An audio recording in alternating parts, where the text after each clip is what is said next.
tradition qu'on trouve dans beaucoup de cultures, aussi bien en Chine, en Pologne, en Suisse, au Mexique. Le déclic s'est fait parce que bon, c'est vrai qu'en tant qu'illustratrice, voilà, j'ai quand même, j'ai travaillé énormément le papier. C'est un support qui m'est très, très familier. Et le travail sur le papier plus comment dire, la rencontre des arts de l'islam et de l'ornementation, pour moi, le lien s'est fait tout naturellement.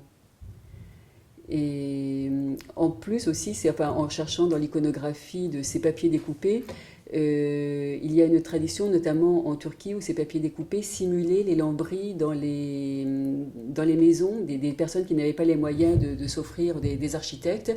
Donc ils simulaient les lambris, ils étaient découpés voilà, en plusieurs exemplaires.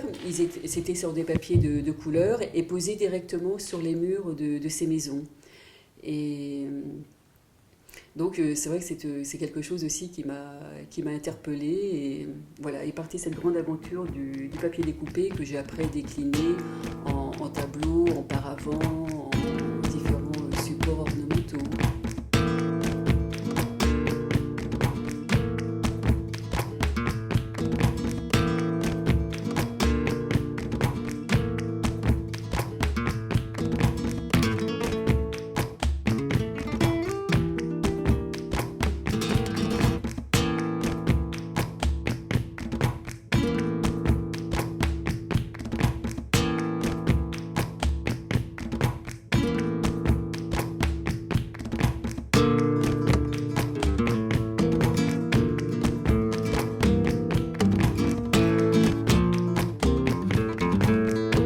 Oui, moi, ce qui m'intéresse beaucoup, effectivement, c'est l'architecture et la géométrie. Et après, de voir aussi les correspondances que l'on peut retrouver entre cette architecture occidentale et l'architecture orientale que j'ai étudiée par la suite.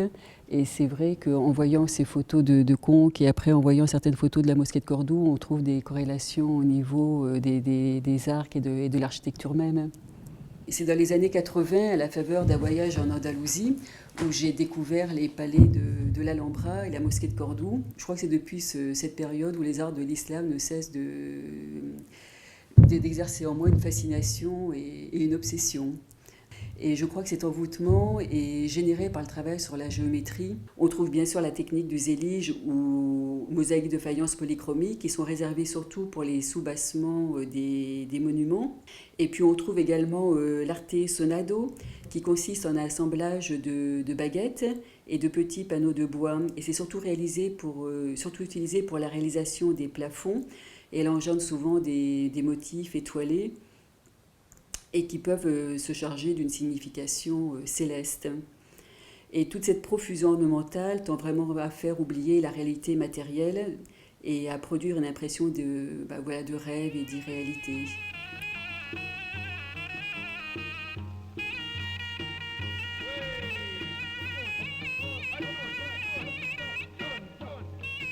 C'est vrai que moi, mon attirance va surtout aux arts de la Perse parce que je trouve que c'est vraiment l'art qui est le plus raffiné dans les arts de l'islam. Et c'est vrai que la Perse se démarque un petit peu des autres pays, notamment du Maghreb où il y a une géométrie qui est beaucoup plus stricte. C'est vrai que lorsqu'on va en Perse ou en Asie centrale, les motifs commencent à se fluidifier, voilà, avec des motifs floraux, même dans certains cas des animaux. Et c'est vrai qu'en Perse, il y a toujours eu une culture de l'image. Et il y a 6 ans, j'ai eu l'occasion de rencontrer le maître de la miniature persane, Abbas Moayyeri, qui travaille sur Paris. Et c'est à partir de là où j'ai commencé à travailler dans son atelier. Mais là, c'est vraiment, j'ai trouvé tous les éléments qui me plaisent dans cette recherche d'art graphique, à savoir le travail sur le dessin, sur l'architecture, l'enluminure, et puis aussi tout l'aspect symbolique et spirituel de la miniature persane. Là, on est vraiment dans une représentation très symbolique, où tous les personnages doivent rester très stylisés.